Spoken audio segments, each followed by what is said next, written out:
X Asif ने कहा था। और कुछ लोगों को आदत है कि वो खुद को लाइमलाइट में रखना चाहते हैं, और हमेशा से होता है, कोई भी आदमी चाहता है मैं लाइमलाइट में रहूं, और डॉक्टर साहब का नाम लेने से कुछ लोगों का वजन बढ़ जाता है। तो शायद यहाँ भी वही केस है। रिस्पेक्टफुली टू एवरीवन, जो भी कोई बात करता है पॉलिटिकली अपने व्यू सामने रखता है, लेकिन फिर भी एक समझदारी का मुजाहरा करना बहुत ज़रूरी है, जो शायद इस केस में नहीं हुआ है। और जहाँ तक 370 का सवाल है, हमने 370 के लिए कुर्बानियाँ दी है, हमने 370 के लिए लड़ा है, हमारी हिस्ट्री है, हमारा पास्ट है, हमारा गोल्डन पास्ट है 370 का।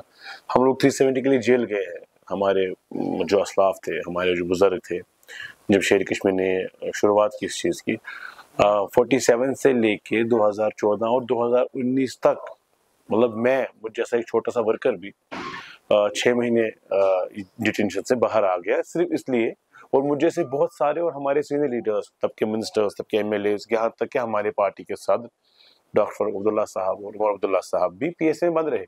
ये सिर्फ कि हम 370 की पैरवी कर रहे थे, उसकी बहाली की बात करते हैं। तो हमें कोई जो ऐसे बोलेगा तो मैं इसको मजाक ही समझता हूँ, और समझता हूँ कि दानिशमंदी का मुजाहरा नहीं किया। अब DPAP वगैरह की बात आपने की, वो पार्टी एग्जिस्ट नहीं करती हैं ग्राउंड पे, वो है ही नहीं ग्राउंड पे कहीं। उनका किसी भी चीज़ को सपोर्ट करना या नहीं बोलना या हाँ बोलना, DPAP जैसी पार्टी नॉन एग्जिस्टेंट है। ऑल्दो रिगार्ड फॉर जनाब गुलाम नबी आज़ाद साहब, बहुत बड़े सीनियर लीडर हैं, स्टेट के चीफ मिनिस्टर रहे हैं, उनका बड़ा अपना कद है उनका आज की डेट में भी।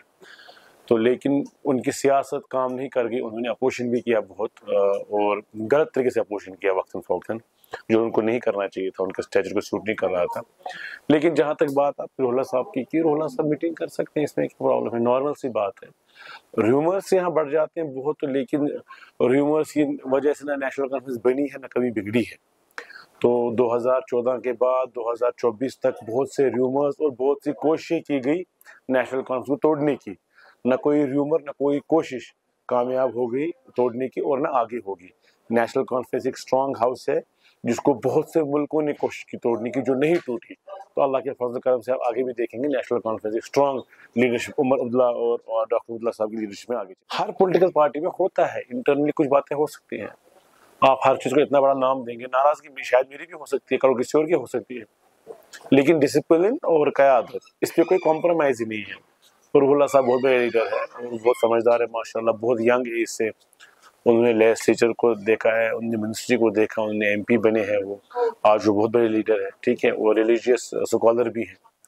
तो वो जो कुछ बोलते हैं तो उनके अपने तरीके हैं बोलने के, और वो बहुत बड़ी बात है उमर साहब और रुहुल्लाह साहब की बात है। But as such as a party activist मुझे नहीं लगता है ऐसी कोई बात है पार्टी में, दूर दूर तक वहम गुमान में जो मीडिया कोशिश कर रही है हाइप क्रिएट करने की, ऐसा कुछ नहीं है।